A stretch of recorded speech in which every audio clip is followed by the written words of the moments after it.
The challenge with cryptocurrencies is they're kind of like the stem cells of finance. They can be anything. So you can wake up on Tuesday and your Bitcoin can be used as a nation state's currency, and that's what El Salvador and Central African Republic are doing. You can wake up on Wednesday and it's a commodity, kind of like gold, and you can wake up on Thursday and people can securitize it and embed it inside a fund structure like Grayscale has done. And our regulatory system and the US and the global regulatory system is not prepared for an asset that has that kind of capability.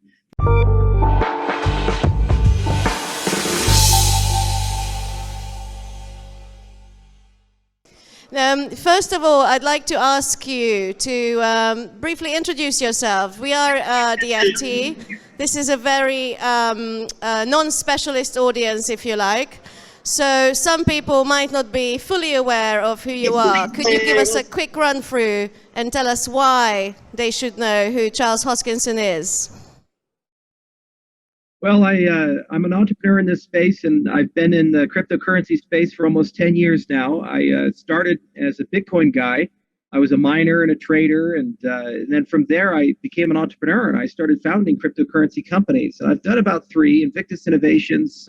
I was a co-founder of Ethereum, and then I created Input Output.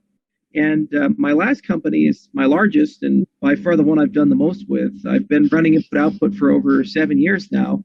And we have about 600 employees, and we build all kinds of things from reg tech to identity systems. But what we're mostly known for is the creation of Cardano. It's a top 10 cryptocurrency, and we operate in more than 50 countries. I've been to over 70 countries, and I've been around from everything from the altcoin revolution to the rise of smart contracts to the rise of DeFi, and I guess now the rise of NFTs.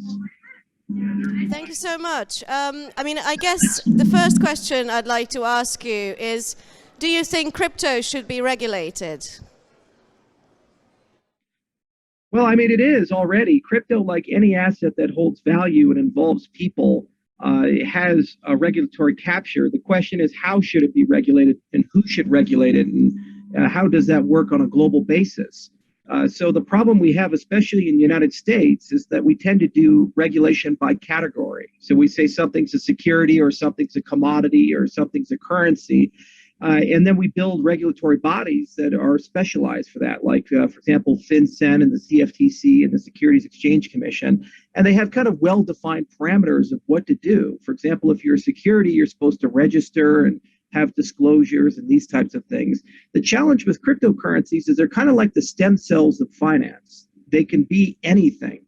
So you can wake up on Tuesday and your Bitcoin can be used as a nation state's currency, and that's what El Salvador and Central African Republic are doing. You can wake up on Wednesday and it's a commodity, kind of like gold, and you can wake up on Thursday and people can securitize it and embed it inside a fund structure like Grayscale has done. And our regulatory system and the US and the global regulatory system is not prepared for an asset that has that kind of capability. The other problem is the problem of globalization, which is that these transactions are digital native. So it's very common, for example, with an ICO or with NFTs or these things, to have a transaction or an event involve dozens of countries and jurisdictions.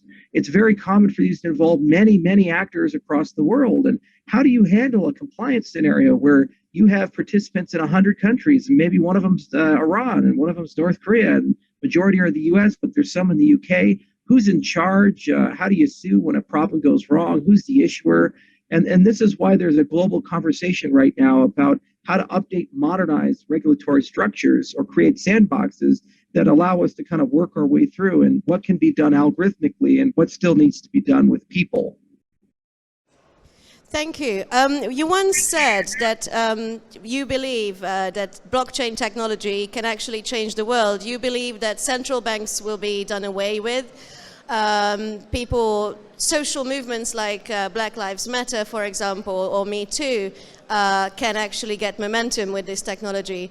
Can you give us a sort of 3-minute pitch to convince a crypto skeptic about these claims? Well, if you look at, let's take a very simple example that's come up recently. So ESG scoring, this is something every corporation is talking about. How do we be more environmentally friendly? How do we be sustainable? How do we have good governance? and they get scoring from big agencies. And then somehow recently, I think it was S&P, somebody scored both Chinese banks and Russian oil companies above their American counterparts. Now, call me old-fashioned, but I think places where you have government-owned businesses that invade from governments invade countries, or have camps in Western China, that's a problem. And to say that that's good at ESG is an issue, and it brings up a broader point of standards and who gets to decide those standards. So certainly, if you're a Chinese-based company being regulated or scored by a Chinese-based regulatory authority, they're going to have a different definition of what is ESG, just like the Russians will, just like the Germans will, just like the Americans will. And how we used to resolve these problems is somebody would get an empire, like the British Empire or the American Empire, or maybe the Chinese Empire, and they just set the standards for the entire world. Well, I'd like to believe in the 21st century that we're beyond that. We want to live in a world of peace. We want to live in a world where we're all equal and we are not subservient to one or the other. So then it's a natural question of how do you create transnational standards to broker trust and authority? How do we solve global warming and climate change? How do you hold companies accountable to that? How do we ensure that governance has equality inside of it so that you're paying people properly and you have diversity within your ecosystem? These are all just examples of things, and you need to have some sort of global standard base, and we don't want to have an empire broadcast that. So the point of blockchain technology in general, our industry, is talking about how do you build trust, business processes, and standards amongst people who don't really trust each other or necessarily get along or have competitive natures, or there's geopolitical issues between them getting along, but still they have to for the greater good of society, for the good of our customers, for the good of our environment, and for the good of sustainability of the things that we do. So that's kind of the heart and soul. And the first application, just like kind of the first killer application of the web was email, the first application was money. So Bitcoin kind of gave an example of how do you build a decentralized commodity, a decentralized gold that people could teleport around. But what's happened with Ethereum and Cardano and subsequent cryptocurrencies is we're starting to look at things like identity, voting systems, supply chain systems, and we're trying to say, how do we rebuild these things so that you don't have centralized powers in control of them, and you don't have actors who are gatekeepers who basically can influence the markets to benefit themselves rather than the consumers of the marketplace. The other side of it is if we truly do want to get to a world where all 7 billion people have economic identity, or we truly do want to get to a world where we have true fairness and equality in our marketplaces, we need systems that are not influenced by the politics of the day, the geopolitics of large nations over small nations, and systems that don't care about your race and ethnicity, don't care about the language you speak. And the only way you really get there is with things like blockchain technology, because these things are just code. They're like TCP/IP. The internet, no one really cares where you're from or who you're at. Those packets get shipped the same way. They follow the same protocol. And we're exploring this industry. How far up the social stack can we go? We're getting pretty good at the money part. We're starting to do exchanges, and we're starting to do stable coins, so things that are pegged to dollars. There's these types of things. And now we're starting as an industry to talk about social media. We're starting as an industry to talk about things like voting systems and running on nation-state elections. As an industry, we're talking about how do you model a supply chain to ensure that that chain is carbon neutral or fair trade or wherever it is, and do so in a way that doesn't involve those intermediaries. That's, I'd say, the closest pitch that we can have for crypto. It's this or empire, and we've been down that road before, and I don't think we want to go back. And I hope this can make the world a slightly more peaceful and more fair place for everybody. Thank you so much. Could you tell us a little bit about the projects that you're working on in Africa? One of the previous conversations we had last year, you mentioned that Africa is one of the biggest opportunities in your view around crypto. Could you tell us a little bit about that, and also address concerns, I guess, around privacy, for example, in the Ethiopia project around students? What would you say to people who argue that, just like with central bank digital currencies, there could be privacy concerns and worries around projects like what you guys are doing at IOHK and Ethiopia? So Africa is a great marketplace, and there's a lot of diversity in that market. Africa, we tend to use the singular, but it really is more than 50 jurisdictions that all have different cultures and they all have different opinions on how the world ought to work. Egypt is a dramatically different place than Kenya, than South Africa, for example, or Burundi. And so we have many different projects ongoing. For example, in Kenya, we're looking at microfinance with partners like Possessia, and there we are trying to get identity to be more blockchain based and disintermediate a lot of the middlemen so that we can lower the interest rates from 85% to much lower and get the non-performing loan rate lower than 40%. In fact, some of the models we're looking at have an NPL rate of 2%, and the monthly rate is about 3%. So that's a massive improvement over the state of affairs in Kenya, for example. In terms of Ethiopia, we've had a long-standing relationship with the Ethiopian government. It has its ups and downs, and where we started there was getting academic credentials to children K through 12. And these credentials are already known by the government, so there's no real privacy concern there. I mean, they already have that information. It's just a matter of digitizing in a way that they're accessible to the world. Because when a conflict happens, what ends up happening is an Ethiopian student will be in a situation where even though they're applying to Harvard or Oxford or somewhere else, they can't physically get their history, their transcripts to that organization. And so they miss their window to matriculate.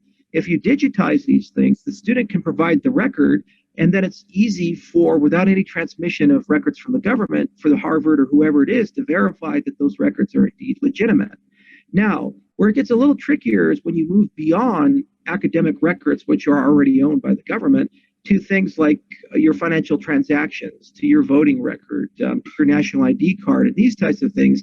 And that's something that we've been approaching on a Pan-African basis. So we created something called the African Credential Alliance, and it's not just Ethiopia, it's a combination of many sovereign and non-sovereign entities.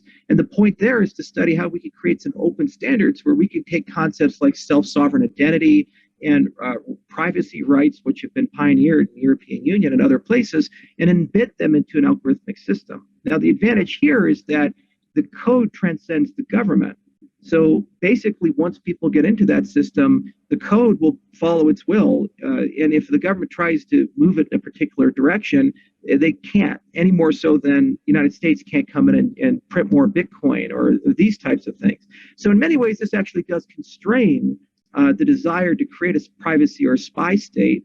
And in many ways, it creates more interoperability and portability. The standard that we use is called the DID, stands for the Decentralized Identifier, and it was created by the W3C. It's now being used by more than 35 organizations, including IBM, Microsoft, and others. So the added benefit of these digitization is you create interoperability with Western systems and ease of portability for people's economic identity. And also because now they have cryptographic credentials, it makes it very easy to onboard them into the cryptocurrency space. Whether they be a Bitcoin user or an Ethereum user or a Cardano user, that basis is there, reputation can be built, and then that can then be used for secondary concerns like credit scoring, for example, and decentralized lending. Thank you so much. Can we turn to Cardano for a bit? And I'd love to get your take on whether there is a race of various tokens and blockchains to become the dominant one. Well, there's certainly a lot of competition. Anytime you have an industry that goes from nothing to $2 trillion in 13 years, that's telling you there's a lot of interest, a lot of activity, excitement, and every day is a different day. For example, when Elon Musk bought Twitter, Dogecoin went up 25% just off of the belief that maybe he'll do something there. And yeah, it's a black swan event, but we have them every week.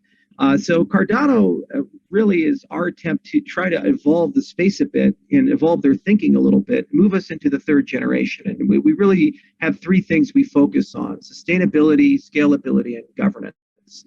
So the sustainability component of it is we need to have systems that don't use the energy of a nation state in order to function on a global capacity. If you look at the energy consumption of Bitcoin, for example, it's more than the nation of Ecuador.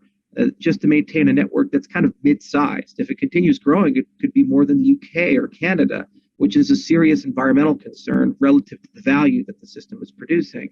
So you need more efficient protocols, just like we need more efficient cars. And we built those efficient protocols, and those protocols can work at scale. So as we exercise the roadmap, what happens is we can go from millions of users, which is where we're at currently, to tens of millions to billions, and you still get the same predictable operating cost and user experience to do all kinds of things, for everything from building your own exchange to issuing NFTs to stable coins and oracles to next generation things like GameFi, for example, to revolutionize the game industry, or things involving intellectual property rights and so forth. Then the governance side is probably the most important piece, and it's the least valued piece at the moment in the marketplace, which is basically that's the who decides component. The problem with products is we tend to think of custodians. So if you have an iPhone, you think, well, who's in charge of that? Apple. If you have a Surface, you say, who's in charge of that? Microsoft, they do that thing. They do Windows. They do that hardware. But what do you do when you have a situation where a project doesn't have a custodian? It doesn't have some steward that's around that's legally and fiduciarily accountable for that experience. And those are protocols. And generally, transnational bodies like the ITU or the IETF or the W3C or whatever will work on that. But even there, those are not fit for purpose because those don't involve tokens. They don't involve financial value moving. So what needs to happen is a governance revolution where you actually have to talk about how many tools can you build within the protocol, voting tools, to allow people who are participants to have a democratic decision over evolving the protocol, updating the protocol, and also how do you make the protocol comply with or work with regulatory standards throughout the world, and what does that look like from a RegTech perspective? So Cardano is kind of a collection of protocols, over 131 papers that we've written, some in the UK at the University of Edinburgh, some at University of Athens, and all throughout academic bodies in the United States, and over 1 million lines of code that we've written in a really nice language called Haskell that was specifically designed for high assurance. And it's our best attempt to try to address those three design spaces. And if we get it right, our belief is that this protocol will be able to make a very substantial contribution to the emerging crypto economy, especially within the developing world, where we're not displacing legacy actors like Chase and Barclays and HSBC. We're simply onboarding the 3 billion people who have no economic identity or agency at the moment, and we're getting those people into a good system. So that succinctly is what we've been working on, and we've been working on it for over 6 years now. We have about 600 people in our company, and there's more than 15 companies across the world that work on Cardano. We have about 3 million people who are users, and every metric from growth to the staking rates and all these other things are very competitive and comparable. And we go through usually 2 to 3 major upgrades every year, and we've been kind of chugging away at a multi-year roadmap. So it's one of these scientific super projects because we had to build everything from scratch and stand up the team. But it's been a hell of an experience over the last 6 years, kind of watching it grow, and real applications come out of it that are starting to really make some impact and difference. Thank you so much. we have 5 minutes left, just over 5 minutes. So if the audience has questions, please line them up because we'll be coming to you very shortly. Charles, I have one more question to you. Do you think that once you told me last year again that Bitcoin for you is like the steam engine, do you think that Cardano and proof of stake is the kind of private jet that you're sitting in at the moment? Is it the top of the range that we'll get to? Well, everything has its place and purpose, and Bitcoin, it seems to be a very nice store of value, and it's basically a digital commodity, and that's great as a basis of constructing currencies and storing value, for a long period of time. Any person who's put money in Bitcoin for longer than 24, 36 months has done exceedingly well. And I think that trend is going to continue. And you're welcome to listen to Mike Saylor or these other guys that have really invested billions into that bet. And I think there's some merit to it. The problem is that Bitcoin just doesn't have, as a platform, the utility necessary to give us the other infrastructure, the things that we need to build our own currencies, or artists to commercialize their work, or exchanges to decentralize or to automate regulation. It lacks those fundamental capabilities. And the problem is, if they were to be added in the model that Bitcoin has, it would be simply too slow, too expensive, and really not get us the user experience necessary for the markets to adopt them. So you need fundamentally different protocols, and if you're prepared to do that, it begs the question, can you build these protocols in a very sustainable way? Energy is energy. Whether I'm generating energy by burning a tree down or I'm generating energy with a reactor, I can use it the same way. There's some fungibility there. So ideally, you'd want to generate it in the most sustainable, clean way possible. And analogously, work is work. If a network's carrying a transaction, ideally, I'd like that transaction to be processed as efficiently as possible.